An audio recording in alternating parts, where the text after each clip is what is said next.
మనం జీవితంలో ఏదైనా ఇచ్చినప్పుడే ఏదైనా పొందగలం. సో నేను మీకు నా ఫిలాసఫీని ఇస్తున్నాను.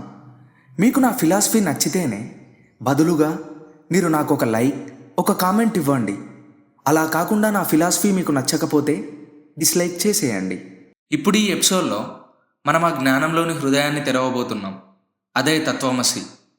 తత్వమసి ఇది కేవలం ఒక సంస్కృత వాక్యం కాదు, ఇది ఒక గొప్ప అనుభవం. ఈ మాట మొదట చాందోగ్య ఉపనిషత్తుల్లో వస్తుంది.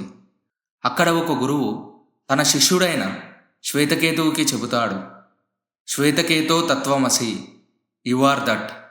ఇక్కడ దట్ అంటే ఏంటి? దట్ అంటే బ్రహ్మం, సర్వవ్యాప్తమైన చైతన్యం. అంటే నువ్వు ఆ బ్రహ్మమే, నువ్వు దాని నుంచి వేరు కాదు, నీవు దాని అంతర్భాగం, అదే నీవు.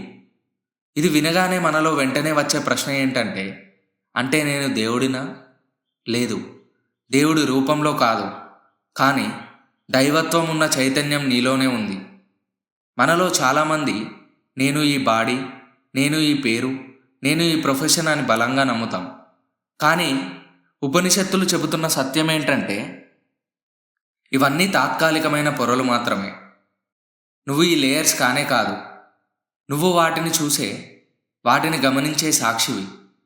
ఒకసారి లోతుగా ఆలోచించండి. మన ఆత్మ, మనం చేసే పనులు, మన ఆలోచనలు ఇవన్నీ వేరువేరుగా అనిపించినా మనలో ఎప్పటికీ మార్చుకొని ఒక ప్రజెన్స్ ఉంది కదా. మన చిన్నప్పుడు కూడా అదే నేను ఉంది, ఇప్పుడు కూడా అదే నేను ఉంది. వయసు మారింది, రూపం మారింది, అనుభవాలు మారాయి, కానీ నేను ఉన్నాను అనే భావన మాత్రం అలాగే స్థిరంగా ఉంది. ఆ మార్పులేని చైతన్యాన్నే ఉపనిషత్తులు ఆత్మ అంటున్నాయి. అదే నీలో ఉన్న బ్రహ్మం, అదే సత్యం, అదే తత్వమసి. నిజానికి ఈ ఒక్క మాటలో ఒక అద్భుతమైన స్వేచ్ఛ ఉంది. ఎందుకంటే మన జీవితంలో చాలా వరకు పరిమితులతో బంధించబడ్డాయి. నేను చిన్నవాడిని, నా లైఫ్ ఇంకా సెటిల్ కాలేదు, నా గతమే నన్ను డిఫైన్ చేసింది. ఇవన్నీ మన భ్రమలు మాత్రమే. కానీ తత్వమసి ఏం చెబుతుందంటే, నువ్వు అన్లిమిటెడ్, నువ్వు ఈ బాడీ కాదు, ఈ మైండ్ కాదు, నువ్వు సాక్షివి, ప్యూర్ కాన్షియస్నెస్వి. మన లోపల ఒక దైవిక వెలుగు ఉన్నదని తెలుసుకున్నప్పుడు బయట ఉన్న చీకట్లు మనల్ని ఏమాత్రం భయపెట్టవు. అప్పుడే మనలో ఉన్న కంపారిజన్, ఈగో, జెలసీ లాంటివన్నీ క్రమంగా తగ్గిపోతాయి. ఇది కేవలం ఫిలాసఫీ మాత్రమే కాదు, ఇది ఒక సైకలాజికల్ లిబరేషన్, అంటే మానసిక విముక్తి. ఫర్ ఎగ్జాంపుల్, నిన్ను ఎవరో ఇన్సల్ట్ చేస్తే నొప్పి కలుగుతుంది కదా, అది ఎందుకు? ఎందుకంటే మనం నేను ఈ బాడీ, నేను ఈ నేమ్ అని బలంగా భావిస్తున్నాం. కానీ నువ్వు జస్ట్ విట్నెస్ అని నమ్మితే ఆ ఇన్సల్ట్ నిన్ను ఏమీ చేయదు. నీ అంతరాత్మ ఏమీ జరగనట్లుగా అన్టచ్డ్గా ఉంటుంది. అదే తత్వమసి యొక్క అసలైన ఎసెన్స్. ఇది బయట వాటిని ఇగ్నోర్ చేయమని కాదు, నువ్వు వాటితో ఐడెంటిఫై అవ్వొద్దని చెబుతుంది.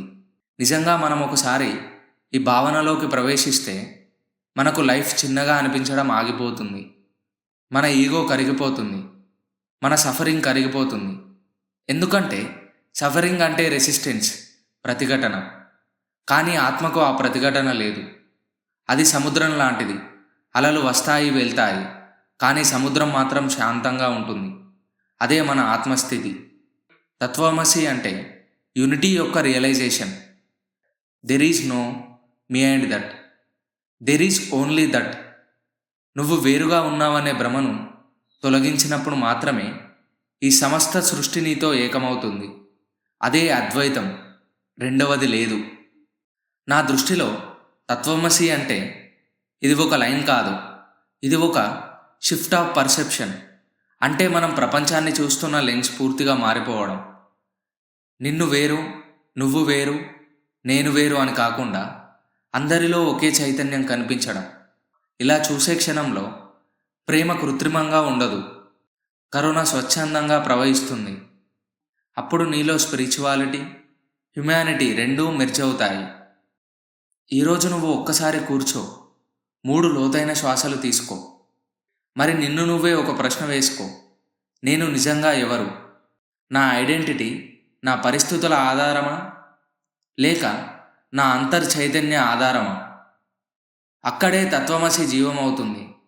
ఎందుకంటే నువ్వు ఏదో కొత్తగా తెలుసుకున్నావు కదా, నువ్వు గుర్తు చేసుకున్నావు కదా, దట్ యు ఆర్ దట్. ఈ వీడియో ఇంతే ఫ్రెండ్స్. ఈ వీడియో మీకు ఎలా అనిపించిందో మీ ఫీడ్బ్యాక్ని కమెంట్ బాక్స్లో చెప్పండి. నెక్స్ట్ ఎపిసోడ్లో మళ్ళీ కలుద్దాం.